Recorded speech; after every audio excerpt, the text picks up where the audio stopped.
আমি ভাইবা জেনারেলের সিও সচিব চেয়ারম্যান মহাপরিচালক মোহাম্মদ আনিসুল ইসলাম প্রতীক বলতেছি।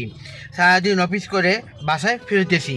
এখন যদি বাসা থেকে ফোন দেয়, চা পাতা নাই, সরষের তেল নাই, ঘি নাই, হলুদের গুঁড়া, মরিচের গুঁড়া, ধনের গুঁড়া নাই, বাজার যাওয়া সম্ভব না। কী করতে হবে? ভাইবা জেনারেলস থেকে আমরা খাঁটি পণ্য কিনে খেতে হবে। কি চা পাতা, গ্রিন টি, হলুদের গুঁড়া, মরিচের গুঁড়া, ধনের গুঁড়া, জিরার গুঁড়া, দারুচিনি গুঁড়া, কাঠবাদাম, কিশমিশ, আলু বোকালা, ঘি কিনে খেতে হবে। সারাদিন অফিস করে বাজারে যাওয়া এনার্জি আমাদের আর থাকে না। অর্ডার করা নিয়ম, আমার ইনবক্সে আপনার নাম, কী পরিমাণে দিবেন, জিনিস দিবেন উল্লেখ করবেন, ঠিকানা দিবেন, মোবাইল নাম্বার দিবেন, ইনশাল্লাহ পেয়ে যাবেন খাঁটি পণ্য। একবার খেলে তা বারবার খেতে মন চায়। এই জাম তেলে আমরা সারাদিন অফিস করে বাসায় ফিরতেছি।